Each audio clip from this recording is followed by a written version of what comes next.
Hey everyone, hey Wellness Crew, and welcome to today's reading of the Gene Keys, The 64 Ways, Personal Contemplations on the Gene Keys. Don't forget to like, subscribe, and or join the membership tiers as it is popping off. The 11th Way. Gene Key 11, The Way of Idealism. Shadow, obscurity. Dilemma, belief. Gift, idealism. City, light. Programming partner, Gene Key 12. Code honoring the Ring of Light. The transformational way of the 11th Gene Key moves from obscurity to light, and it's the way of idealism. I've been looking forward to this one. It's a powerful way, the so-called New Age.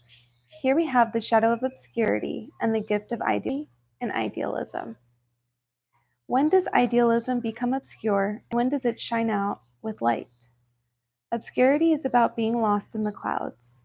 It's about being lost in the details, the trivia, the miasma of the mind, and its beliefs. Obscurity refers to an obscuration of the inner light, whereas idealism is a dynamic, creative, and self-enriching process. The dilemma of this transformational way is belief, and this is a word that we must understand correctly. We sometimes say, "I believe in myself," which is an affirmation of one's own integrity. There's also the idea of belief as a rigid inner mechanism for coping with life. It was Carl Jung who said it best in a famous interview. Mr. Jung probed the interviewer, "Does this mean that you believe in God?" To which the great man replied, "I don't believe. I know." So the 11th shadow is about fluffiness. It's about believing one's own or someone else's propaganda. At the shadow frequency, we're easily led into other people's obscurity, their belief systems, which may have been woven into elaborate systems of methodologies.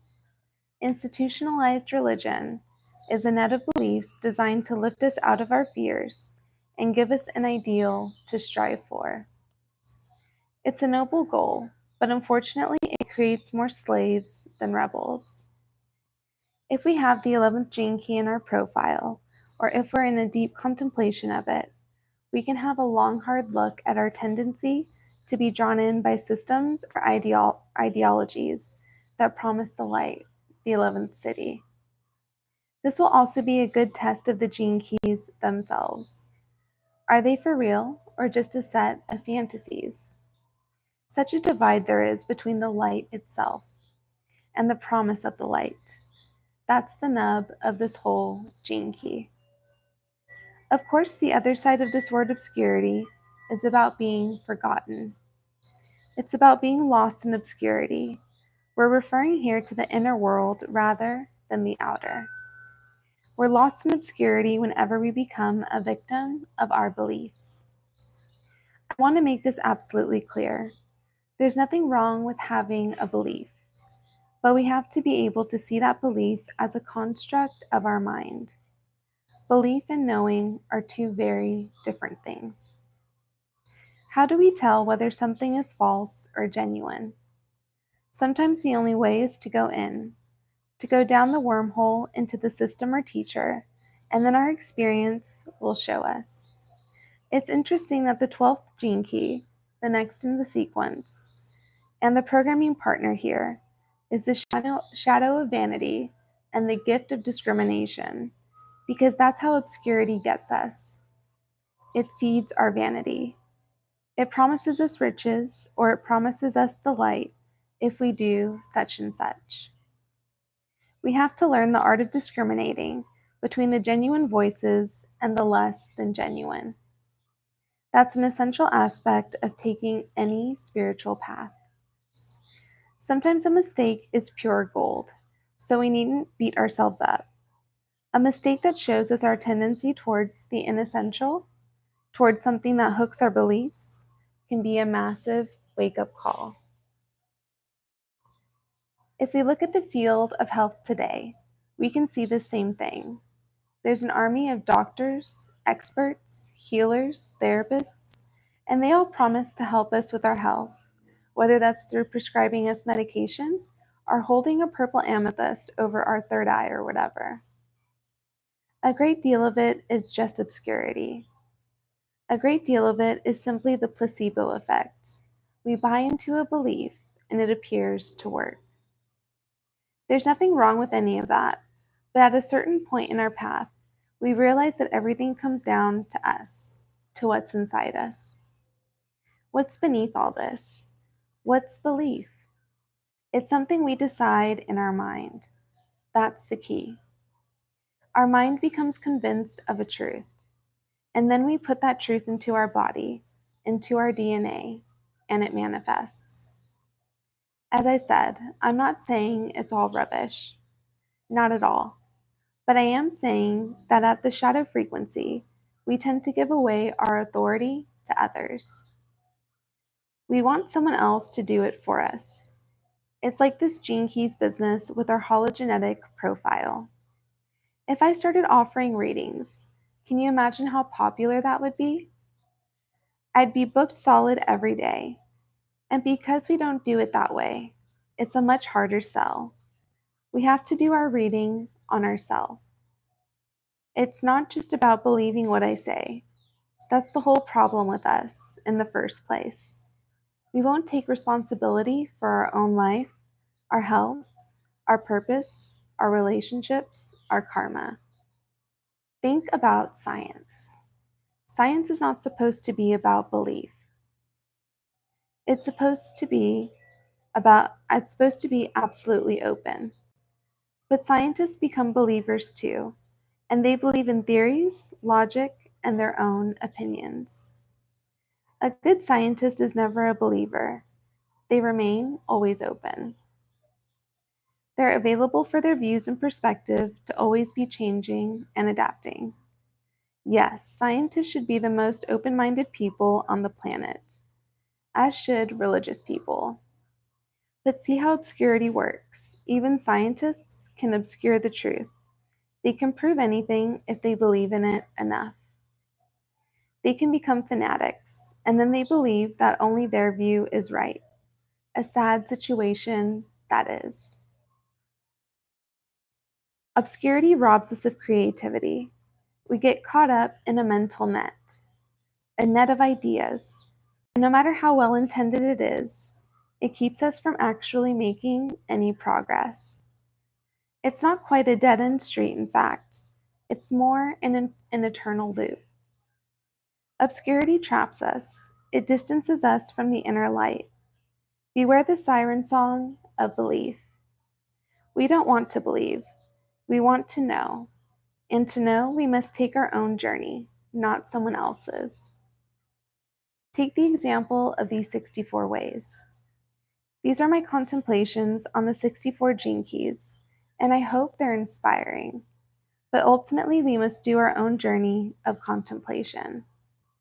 We must find our unique path through this wisdom. We must see them playing out in our life. That's why I don't create trainings and teachers, because then I've created a system that actually obscures the truth and looks like it has real substance. Thank you so much, Jeff. I appreciate that. Then we stifle the magic. You see, obscurity is only about giving away our own inner light. It's fine to find a guide or follow a system or any of these things, but we must be careful about our own beliefs. The system or the teacher is just a raft to get us to the other side, and sooner or later, we must step off the raft. Obscurity is our addiction to the raft, our addiction to seeking rather than finding, to believing rather than knowing, to dreaming rather than doing. The 11th gift of idealism. The 11th gift is our way to ensure we're never a victim of belief or obscurity. It will give us the lift and clarity necessary to carry us all the way out of the confusion of the shadow frequency up into the more refined atmosphere that we call the light. Idealism is often seen as the opposite to realism. Again, I'd like to claim back this beautiful word. In the 60th Gene Key, I have claimed back the word realism and hopefully imbued it with some long-needed magic to keep it from being so dry. Idealism has also been around a long time.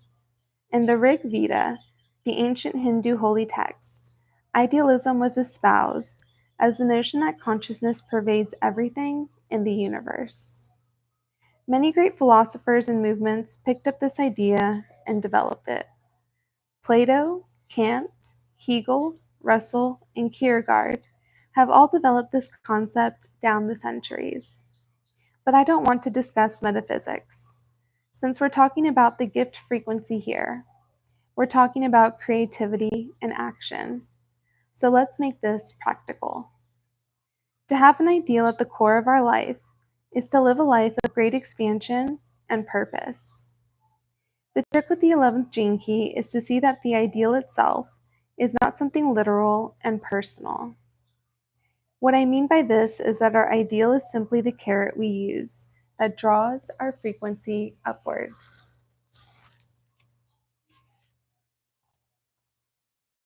For example, the highest ideal anyone can have is to be committed to creating heaven on earth. But most people would say, well, that's not realistic. See how these words work? But that's not the point. This is what underpins the Christian gnosis and the Buddhist Bodhisattva vow, that we must strive for the highest, most outlandish ideal, and then all our energies begin to organize themselves around that ideal. Obscurity is when we get caught in an expectation. I know this personally because when I first had my experience of the higher light, my mind refracted that as a series of images that I then thought I had to manifest in the world. For example, I was shown a castle. I actually went there physically. And I saw this castle as a kind of symbolic Camelot where people could come and study higher consciousness. And people would come from all around the world to this beacon of the new consciousness. I thought that was literal, but the 11th Gene Key operates through the right brain, through symbol and archetype. So we have to be very careful about being a victim of this kind of fantasy.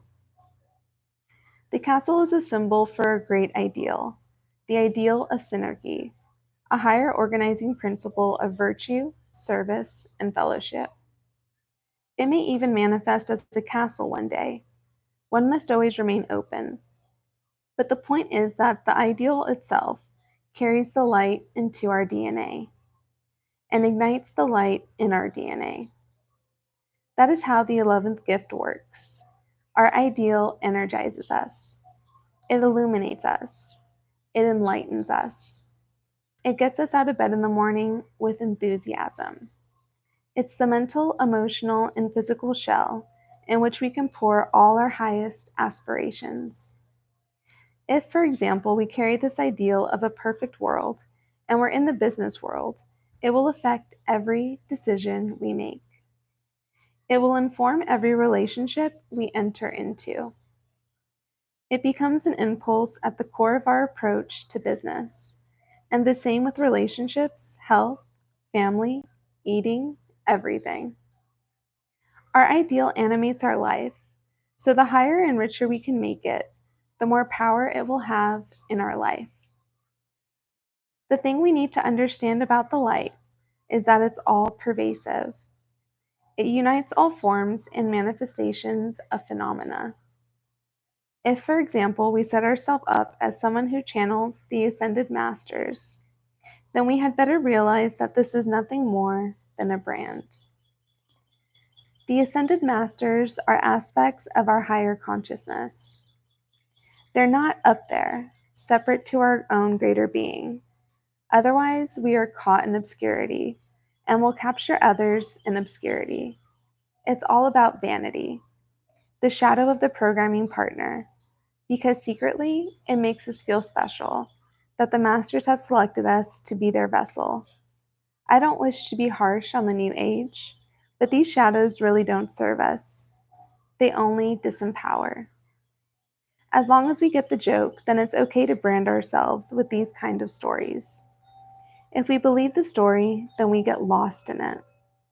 Idealism is paired with the 12th gift of discrimination, its programming partner. And that's the power to use an ideal without being caught in the dilemma of believing it is literal. For millennia, the great mystical teachings have used the idea of the divine ideal as a technique to raise the frequency of our consciousness. And the ideal is real. At the citic level, as we'll see, the ideal is already here. But we need to learn to detach our ego from the ideal. That's what spiritual maturity is, to see through the spiritual ego. If we have the 11th gift, or are contemplating it, then we can use the beautiful richness of our right brain visions and archetypes to launch our life onto a higher level. That's our greatest gift, to catch others on fire with the light that burns in our hearts. Our gift is our heart, our love, our devotion. It's not our ideal. It's our willingness to stay open, to know that it's the product, to know that anything is possible. That creates such a powerful field in the world. It's not the brand, it's the product, and we're the product. The ideal is simply the delivery mechanism. The true idealist knows this deeply in their being, and it's what makes them so deeply realistic. It's the delicious paradox of the 11th gene key. The 11th city, light. Many of you listening to or reading this will be familiar with the Hindu notion of the world being seen as a maya, an illusion or construct created by the mind. To us here in the phenomenal world of object and matter, in cause and effect, this seems a distant and dreamlike notion at best. Mostly we might be tempted to see it as a colorful, ancient metaphor. The only thing is, it's true. The world that most of us think we see and experience is not the real world. It's a dim reflection of the real world. The real world, a funny concept in itself, is that of pure light.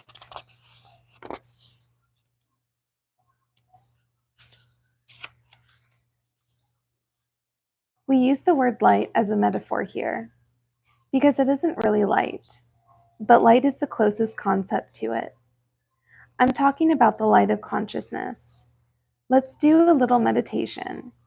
Close your eyes, take a deep breath, and imagine your life for a moment. Your physical body, your home, your friends, your family, your car if you have one, your things. Now just imagine for a moment that none of it is real. It's all just part of a dream you had once.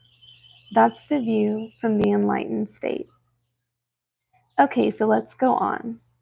Now imagine that the life that you think is yours is shrouded in darkness. You can't see the truth. It's all been a lie, a fantasy. Everywhere you look, all you can see is darkness. Look up, look down, look all around. All is dark. You're completely asleep. Now, somehow, through the spirit of grace, you see a single pinprick of light in the darkness, just a speck of light. Watch the light. See its tremendous beauty as it hangs there in the darkness, an eye in the void. What is it? What is this light? This first light? This pure light? I'll tell you what it is. It's a single moment of pure awareness. Now imagine yourself going through your daily chores, getting up, putting on your clothes, eating, going to work, coming home, maybe shopping, eating again, going to bed again. All darkness, an unaware life, a sleeping life. But you had one moment in the day, a moment of pure awareness, a moment when everything paused. Maybe you were sitting down. Maybe you were standing up. But for that short moment, you were aware of the inner light shining. All your thoughts ceased in that pause. It was wonderful. It was like a holiday from samsara, the endless wheel of life. Now look up again and see another pinprick of light shining in the sky of your life. Another moment of light. Now there are 2 lights. One leads to 2. And now 3, and another, and another, and another. Let the lights continue to form, like the first shining stars in the night sky, and your view of life is changing. You're becoming more mindful, more heartful, more aware. The moments of presence keep appearing in the gaps, in the pauses, between the breaths. They just keep coming, and the more you become aware of these moments, the more keep coming. Soon there are thousands of lights in the dark sky, even millions. How beautiful they are. Now your daily life is filled with those moments. They well up every time you pause. Maybe when you're doing the dishes, when a stranger engages you in a casual, meaningless conversation, or when you find yourself sitting at a red traffic light in your car, listening to a piece of music. Your life takes on a new meaning. A new higher purpose is shining through. Your ideal is burning strong in your breast. Thank you so much for the like. You find ways of stretching out those moments. You pause more and more often. You smile more. The tension is leaving your body. The anxiety is diminishing. The desires that led you out into the distractions of the world, your hunger to end your suffering, to block out the anxiety, the discomfort, it's all funneled in one direction, to presence more of that light. At a certain point, we're just hooked. You find yourself spontaneously meditating, maybe dancing, or you're changing your life around to enable more presence to enter. Now, when you look at that night sky that was your life, you see huge clusters of stars coalescing to form radiant suns. And the background is falling away. At a certain point, there's more light than darkness. Now you really bring an intensity of focus to the dark patches. They leap into view. You give them your breath, your attention, your compassion, these shadows. One by one they diminish as the light cracks through from inside them. Now even your movement becomes a pause, as the awareness saturates your daily chores and activity. Now your life is pristine, and the final vestiges of darkness evaporate. There's nothing now but the radiance of light. The pure awareness has extinguished all the shadow. Now what you thought of as yourself has also fallen away. All that is left is the pure light, the light of consciousness. That's who we really are. That's the 11th city, the glory of God, the ineffable radiance of the presence, the rainbow body, and it's within us right now. We are the peace that passeth all understanding. Tat Vamasi, that art thou. Namaste. I bow to the God inside you. Thank you so much for joining me for today's reading of the 64 ways and the 11th way specifically. Please don't forget to like, subscribe, and or join one of the membership tiers as it is popping off. And I will see you on the next live stream or video. Thank you again. Be well, stay wild as well.